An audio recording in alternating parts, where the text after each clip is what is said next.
멀리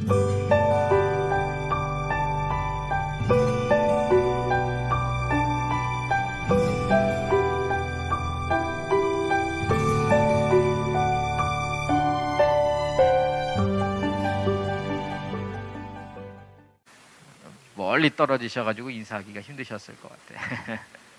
제가 사실은 오늘 인사말을 처음에 이거 하지 않았었어요. 해피 송크란 이렇게 했었어요. 예, 그랬다가 가만 생각해 보니까는 해피 송크란은 이러면 안 될 것 같아요. 다음 주 고난 주간이잖아요. 그래서 해피 그러면 안 되겠구나. 그래서 이 인사말을 바꿨습니다. 우리 벌써 보니까는 물 뿌리더라고요. 예, 차에다가. 우리 또 태국 분들 또 세상은 가장 큰 명절 즐기자, 기쁘자 이렇게 하실지라도 우리들 성도들 주님의 부활 생각하시면서 고난 생각하시면서 고난에 동참하시고 또 부활의 영광 소망하시기를 주님의 이름으로 축원드립니다. 아멘. 우리 같이 말씀 보시겠습니다. 시편 16편 7절에서 11절 말씀입니다. 제가 가진 성경으로는 구약 성경 812페이지에 있습니다. 시편 16편 7절에서 11절 말씀.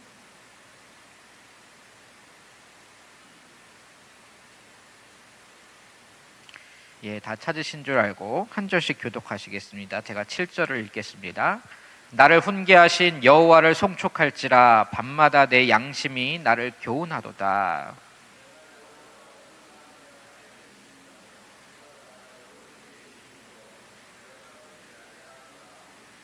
이러므로 나의 마음이 기쁘고 나의 영도 즐거워하며 내 육체도 안전히 살리니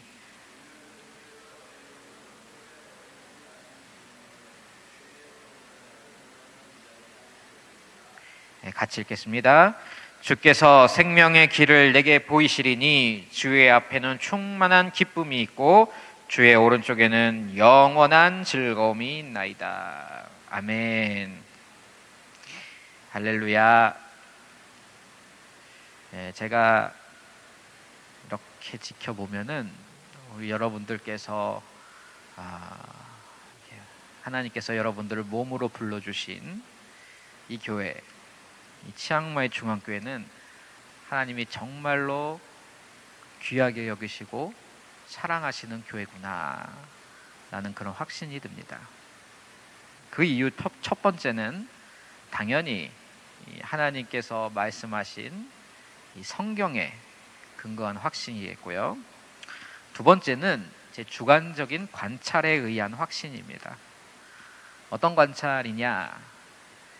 하나님께서 이 치앙마이 중앙교회 성도님들에게 정말 당신의 말씀을 너무나 풍성하게 공급하고 계시고 있다는 사실, 이 사실을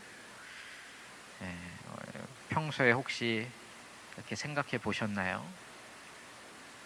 주일 예배, 수요 예배, 새벽 기도, 금요 기도에 또 성경 공부, 이게 외국에 있는 한인교회가 이렇게 하기가 참 쉽지가 않습니다.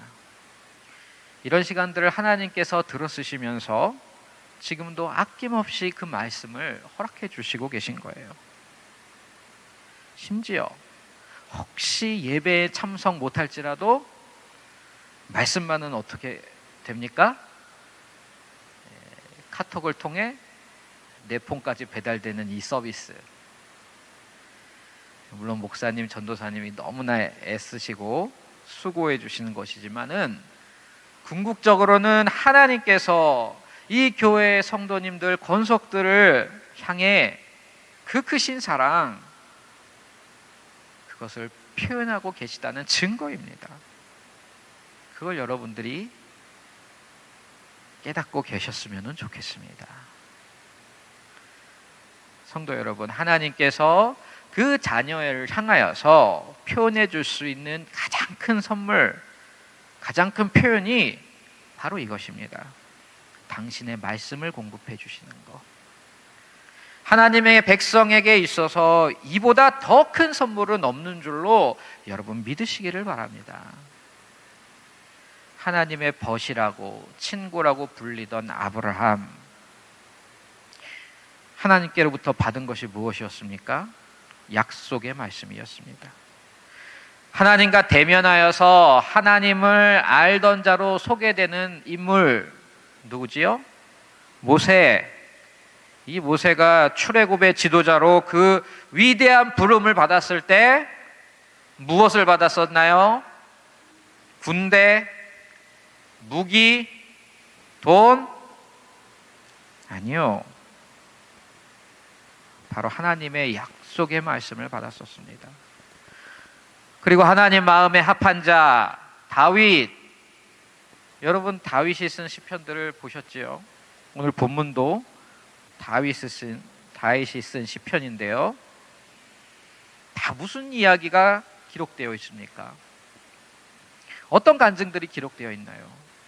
하나님의 약속, 하나님의 위로, 하나님의 권면, 책망, 온통 다 하나님이 주신 말씀들이 기록되어 있습니다.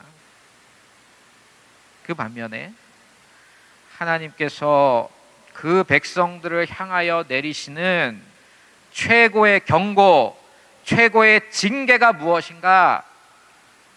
바로 말씀을 멈춰버리시는 것입니다.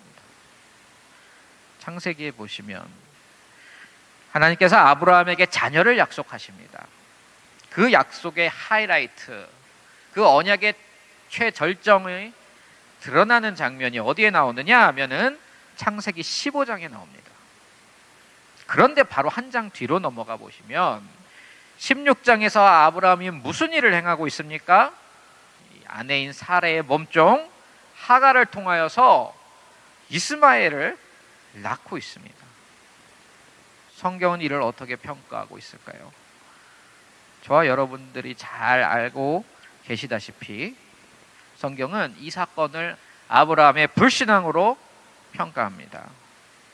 나중에 신약에 가셔서 갈라디아서 4장을 보시면 이 사건을 들어서 바울이 말씀하기를 여종에게서는 육체를 따라 낳고 자유 있는 여자에게서는 약속으로 말미암았느니라. 이게 무슨 말입니까? 아브라함이 여종 하갈로부터 자녀를 얻은 것은 하나님이 기뻐하시는 바가 아니라는 것이지요. 인간의 방법과 그에 따른 철저한 실패, 오류, 불신앙을 상징하고 있는 것입니다. 이 사건을 말하고 난 뒤 창세기 16장 마지막이 어떻게 마무리되는 줄 아십니까? 16장의 마지막 구절, 하갈이 아브라함에게 이스마엘을 낳을 때 아브라함이 86세였더라. 그리고 바로 다음 구장이 17장 1절이겠죠. 어떻게 시작할까요? 아브라함이 99세 때에. 의도적으로 나이를 기록해요. 13년이 지나서 99세가 됐을 때에 비로소 다시 아브라함을 등장을 시킵니다. 어떤 의미가 있겠습니까? 15장에서 아브라함에게 그렇게 굳게 약속의 말씀을 주셨음에도 불구하고 16장에서 불신앙으로 응답했었던 이 아브라함, 인간적인 방법을 취했던 아브라함을 향한 하나님의 징계가 무엇이었는가? 무려 13년간의 침묵이었습니다. 무려 13년간 아무런 말씀을 하시지 않는 거예요.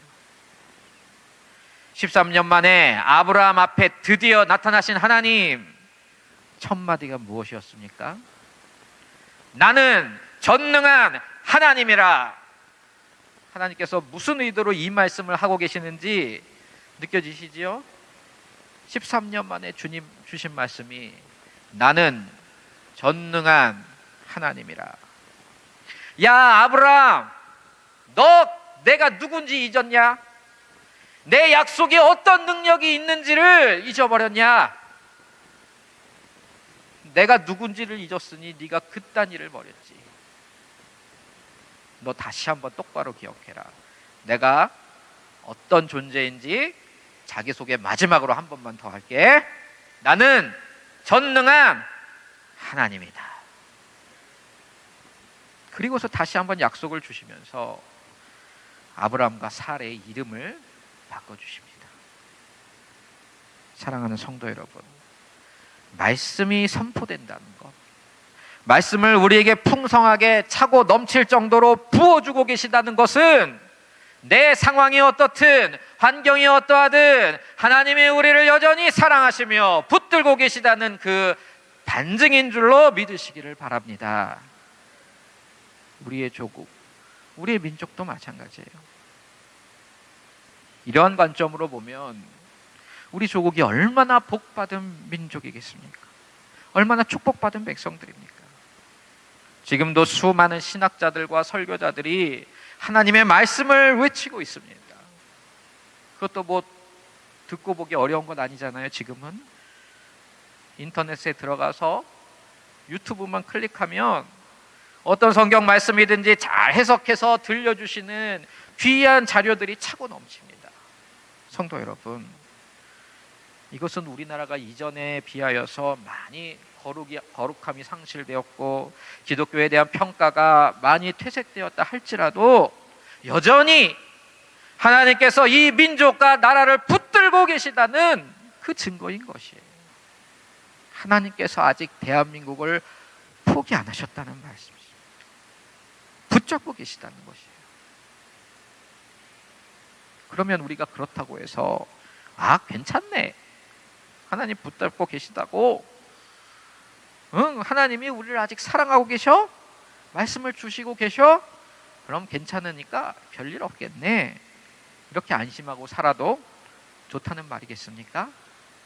아니지요. 우리가 구약의 첫 번째 성경 창세기 아브라함을 봤다면 마지막 성경인 말라기서 1장 2절을 보시면 하나님이 이런 말씀을 하십니다. 여호와께서 이르시되 내가 너희를 사랑하였노라 하나 너희는 이르기를 주께서 어떻게 우리를 사랑하셨나이까 하는도다. 하나님이 이스라엘을 향하여서 내가 너희를 사랑하고 있어 하고 계시는데 이스라엘 백성들이 뭐라고 했다고요? 우리를 사랑했다고요? 언제요? 어떻게요? 우리 생각은 다른데요. 우리를 포로로 끌려가게 해놓고 사랑, 우리를 이렇게 가난하게 만들어 놓고 사랑. 하나님 굶어 보셨어요? 포로로 끌려가 보셨어요? 이런 환경들과 경험들을 주시고서는 우리를 사랑하셨다니요. 주님, Are you kidding me? 나랑 농담 따먹게 하시는 겁니까? 사랑하는 성도 여러분, 하나님이 이스라엘 백성들을 사랑하셨습니까? 안 사랑하셨습니까? 사랑하셨습니다. 그 증거가 뭘까요? 바로 멈추지 않고 선포된 하나님의 말씀입니다. 구약의 그 수많은 선지자를 통하여서 심지어 포로로 끌려간 그 와중에도 하나님은 말씀을 그치지 않으셨어요. 그게 바로 하나님이 그 백성을 사랑하셨다는 증거입니다. 그런데 이스라엘 백성들은 그렇게 생각하지를 않았다는 것입니다. 나를 망하게 하시는 하나님, 나를 아프게 하시는 하나님, 나를 가난하고 병들고 포로로 끌려가게 하신 하나님은 나를 사랑하시는 하나님이 아니야. 하나님의 말씀, 그건 사랑의 증거로 치지도 않겠다는 것이에요. 그저 내가 원하는 것 해주시는 하나님, 내 기도 제깍제깍 응답해 주시는 하나님, 그런 하나님은 좋은 하나님, 나를 사랑하시는 하나님. 그런데 내 환경, 내 조건, 내 원하는 거 바꿔주지도 않고 기도에 들어주지도 않으면서 맨 또 주시는 게 말씀, 이제 새로울 것 하나도 없는 또 약속, 이딴 것만 주시는 하나님은 마음에 안 든다는 거예요. 그건 사랑 아닙니다. 내가 원하는 걸 줘야 사랑이지요. 하나님 나 사랑하는 거 아닙니다. 이게 바로 내 생각이 기준이 된 우리의 이기적인 사랑관, 그리고 더 나아 신앙관 아니겠습니까? 아브라함이 하나님의 말씀에 불신앙으로 대답하였을 때 13년간 침묵하셨던 그 하나님, 구약의 마지막 성경 말라기에서 이스라엘 백성들이 동일한 불신앙으로 하나님께 응답하였을 때 하나님 어떻게 하셨을까요? 말라기서 이후 이스라엘은 400년간의 침묵기에 들어갑니다. 400년간 어떠한 선지자도 나타나지 않았고, 어떠한 하나님의 말씀도, 경고도, 책망도, 훈계도 주어지지 않았습니다. 사랑하는 성도 여러분, 이것이 우리가 인생에서 제일 두려워해야 할 것임을 아십니까?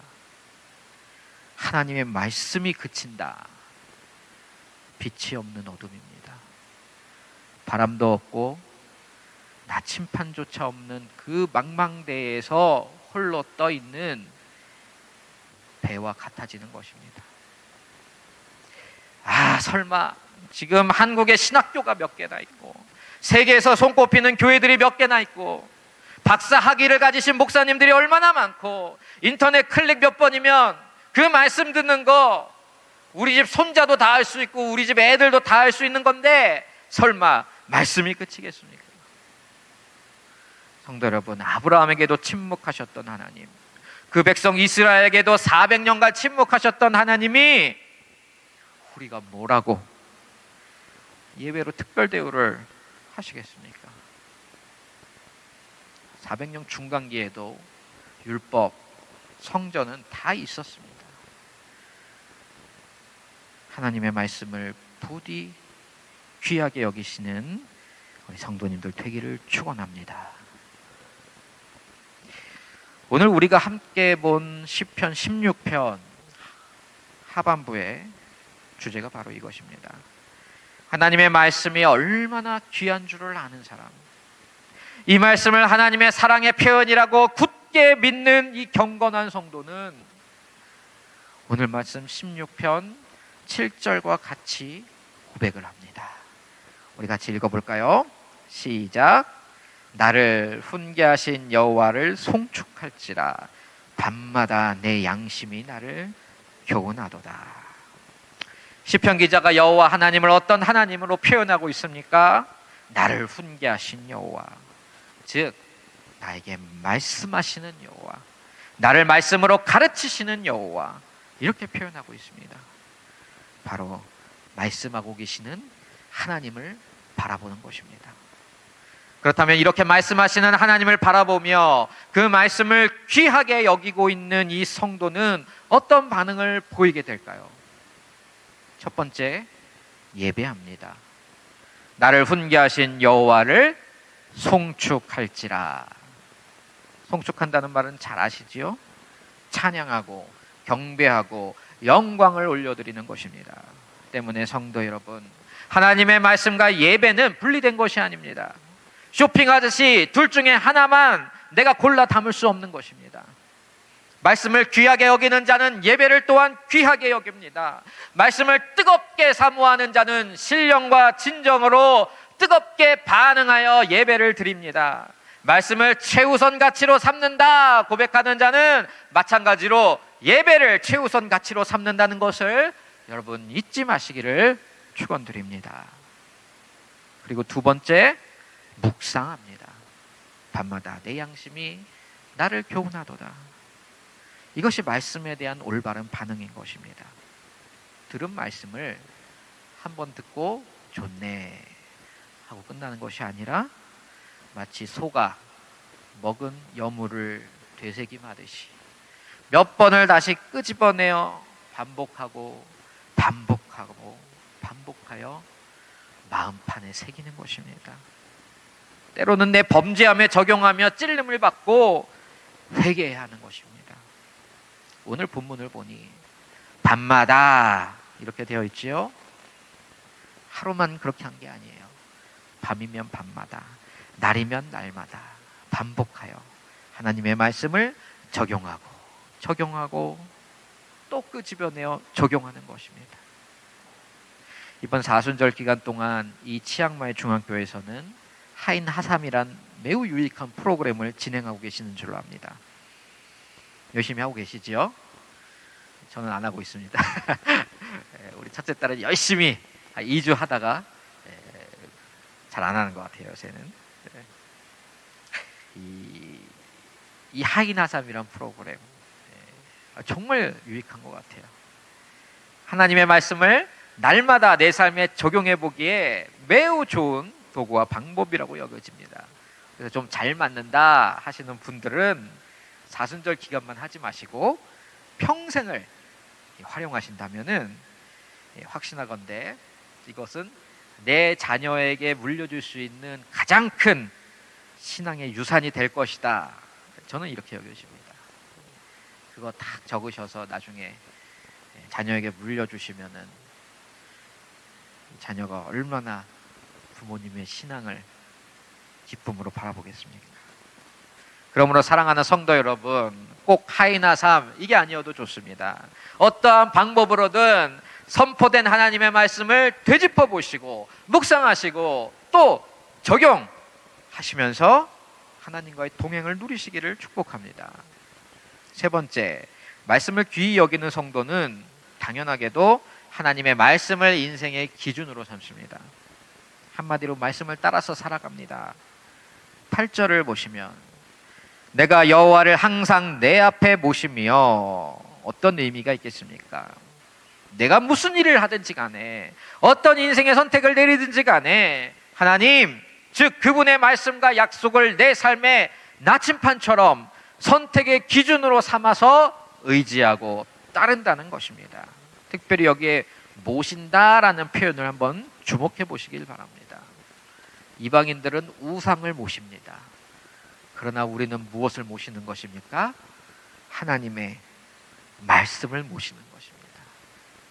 따라 살아가는 것이죠. 모신다, 어떤 의미가 들어있나요? 내가 스스로 의지적으로 선택하여서 하나님의 말씀을 내 인생 최고 권위로 삼는 것입니다. 물론 내가 권위를 부여하든 안 하든 하나님의 말씀은 전 우주 가운데 모든 피조물 가운데 최고의 권위를 가집니다. 스스로 가지십니다. 그러나 그것이 내 삶의 영향력을 발휘하기 위하여서 하나님의 말씀이 내 삶에서 실제로 누려지게 하기 위해서는 무엇이 필요한 것입니까? 믿음의 적용, 즉 의지적으로 모시는 이 일이 필요한 것입니다. 사랑하는 성도 여러분, 오늘 이 밤 이 말씀 앞에 우리 스스로 의지를 들여서 결단하시고 하나님의 말씀을 내 삶의 나침판 또한 최고의 권위로 모시게 되기를 주님의 이름으로 축원합니다. 네 번째, 말씀을 붙잡는 성도 어떤 인생을 살아가게 되겠습니까? 8절 하반절 말씀처럼 흔들리지 아니하리로다, 이렇게 고백하는 인생을 누리게 되는 것입니다. 성도 여러분, 흔들리지 않는 편안함, 시몬스 침대 같은, 들어보셨죠? 그런 인생 살기를 원하십니까? 세상 어떠한 흉흉한 소문에도 또 나에게 실제로 닥쳐온 고난과 절망의 순간에도 요동함 없는 그런 인생 살기를 우리는 누구나 다 원합니다. 그 비결이 바로 오늘 말씀 속에 있는 것입니다. 바로 하나님의 말씀, 하나님의 약속을 붙잡는 것입니다. 제가 어렸을 때부터 가지고 있던 좋은 습관이 하나 있어서 오늘 여러분들에게 소개하고 공유하도록 하겠습니다. 뭐냐면은 마음이 심란할 때가 있잖아요. 마음이 어지러울 때, 불안할 때, 답답할 때, 우울할 때, 그럴 때 성경을 펴서 읽는 것입니다. 전주로 시편이나 이사야, 마태복음의 산상수훈을 펴서 있습니다. 제가 말씀드리고 나니까 사실 별거 아니잖아요. 그렇죠? 그런데 진짜 그렇게 하는 겁니다. 그러면 사랑하는 성도 여러분, 정말 놀라운 경험을 하실 수가 있으실 거예요. 문제가 더 이상 문제가 되지 않습니다. 눈물이 나오는데요, 내 처지가 슬퍼서, 한스러워서, 두려워서 그래서 나오는 눈물이 아닙니다.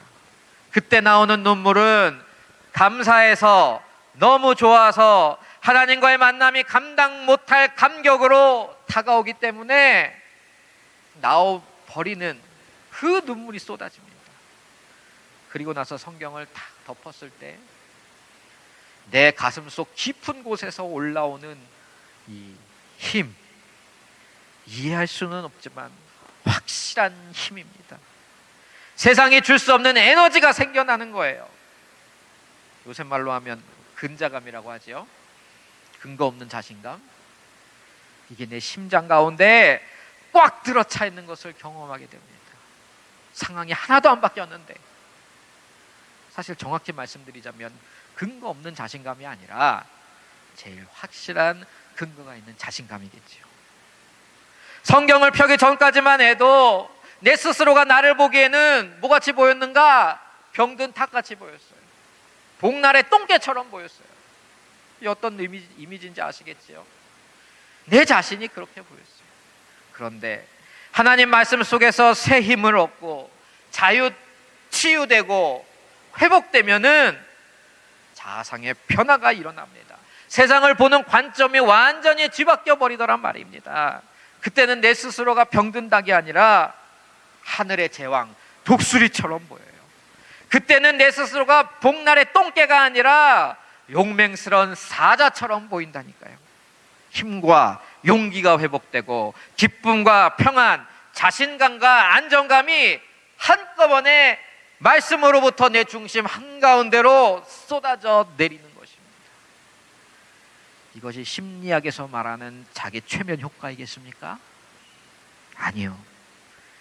이것은 생명의 주관자로부터 흘러나오는 생명의 에너지를 맛본 것입니다. 다시 확인한 것입니다. 그분이 어떤 분이신지, 나는 전능한 하나님이라 말씀하시는 그 하나님 앞에 그분의 백성으로서, 아들로서 다시 내 스스로를 확인한 것입니다. 믿음의 회복입니다. 사랑하는 성도 여러분, 그가 나의 오른쪽에 계심으로 내가 흔들리지 아니하리로다. 이런 인생의 경험 꼭 체험하시기를 바랍니다. 누리시기를 바랍니다. 이어서 오늘 말씀 9절 이하는 이러한 믿음의 삶을 걸어가는 성도들에게 약속된 소망의 말씀입니다. 자, 우리 9절과 10절 다시 한번 읽어보겠습니다. 시작. 이러므로 나의 마음이 기쁘고 나의 영도 즐거워하며 내 육체도 안전히 살리니 이는 주께서 내 영혼을 수월해 버리지 아니하시며 주의 거룩한 자를 멸망시키지 않으실 것임이니이다. 아멘. 9절 이하의 말씀들을 단 한 단어의 주제로 요약하라 하면 바로 이 단어입니다. 구원. 그런데 우리가 주목해서 봐야 할 것이 있는데요, 바로 이 하나님이 베푸시는 구원, 하나님이 약속하시는 구원은 우리의 영혼만 구원해내거나 미래 내세에만 효력이 있는 그런 구원으로 그치지 않는다는 것입니다. 9절을 다시 한번 보시겠습니까? 나의 마음이 기쁘고 나의 영도 즐거워하며 나의 육체도 안전히 살리니. 성도 여러분, 하나님의 구원은 이처럼 나의 영, 혼, 육 모두를 구원해내는 전방위적인 구원인 것입니다. 시공간을 초월하여서 나의 과거, 현재, 미래 그리고 영원까지를 다 아우르고 있는 그런 초월적 구원임을 믿으시기를 바랍니다. 특별히 오늘 이 자리, 이 말씀을 믿음으로 붙잡으셔서 지금 있는 나의 문제, 나의 고통, 나의 삶에서 사망의 그늘이 드리워져 있는 그 모든 자리를 구원해 내시는 하나님, 그 하나님을 붙잡으시기를 축원드립니다. 하나님의 말씀 속에서 이런 전방위적 구원의 약속을 발견한 시편 기자는 이제 하나님의 구원을 인생의 소망으로 삼기 시작합니다. 11절 시편 16편의 결론이자 주제입니다. 우리 마지막으로 한번 읽어보실까요? 시작. 주께서 생명의 길을 내게 보이시리니 주의 앞에는 충만한 기쁨이 있고 주의 오른쪽에는 영원한 즐거움이 있나이다. 아멘. 주께서 생명의 길을 내게 보이시리니, 시편 기자는 이제 앞으로 오게 될 그 생명의 길을 믿음의 눈으로 바라보고 소망하는 것입니다. 생명의 길, 무엇을 말하고 있습니까? 그렇게 내가 사랑하고 즐거워하고 좋아하던 그 말씀이 이제 육신이 되어 이 땅에 나타나는 일입니다. 요한복음 1장 14절, 말씀이 육신이 되어 우리 가운데 거하심에 우리가 그의 영광을 보니 아버지의 독생자의 영광이요 은혜와 진리가 충만하더라. 아멘. 그리고 그 말씀이신 예수님께서 우리를 대신하여 죽어주시고 또한 다시 살아나신 그 십자가와 부활의 사건, 그것이 곧 우리에게 하나님께서 보여주신 생명의 길임을 믿으시기를 바랍니다. 이 생명의 길을 소망으로 삼는 자, 주님과 더불어 나의 옛사람을 십자가에 못 박았음을 믿는 자, 그리고 이제는 주님과 더불어 새로운 피조물로 다시 살아나서 영원토록 우리 주님과 함께 천국에서 다스리리, 이 사실을 굳게 믿는 자는 이렇게 고백하는 것입니다. 주의 앞에는 충만한 기쁨이 있고 주의 오른쪽에는 영원한 즐거움이 있나이다. 사랑하는 성도 여러분, 충만한 기쁨 세상에는 없습니다. 돈, 권력, 학위, 집 이런 데 없습니다. 또 영원한 즐거움 역시 세상에서 찾을 수 없습니다. 육신의 싸구려 쾌락과 결코 비견될 수조차 없는 내 영혼의 깊은 곳에서 울려나는 그 즐거움, 천국의 즐거움 다 어디에서 찾을 수 있다고요? 주의 앞에는 충만한 기쁨이 있고 주의 오른쪽에는 영원한 즐거움이 있나이다. 말씀을 정리하겠습니다. 다음 주가 고난주간이지요. 제가 지난주에 착각해서 다음 주라고 잘못 말씀을 드렸는데 양해를 구합니다.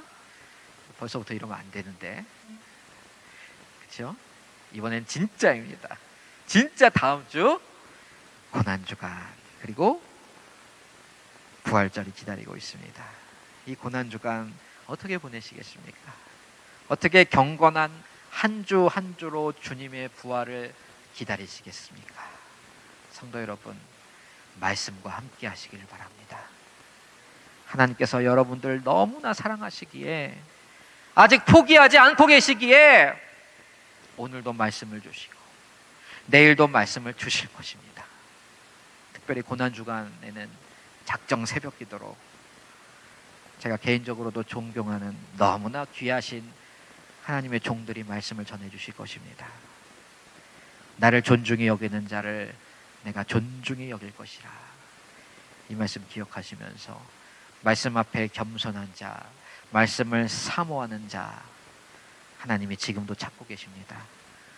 그러므로 오직 말씀 앞에 겸손하시고 언제나 말씀을 사모하시는 그런 성도님들 되시기를 주님의 이름으로 축원드립니다. 함께 기도하시겠습니다.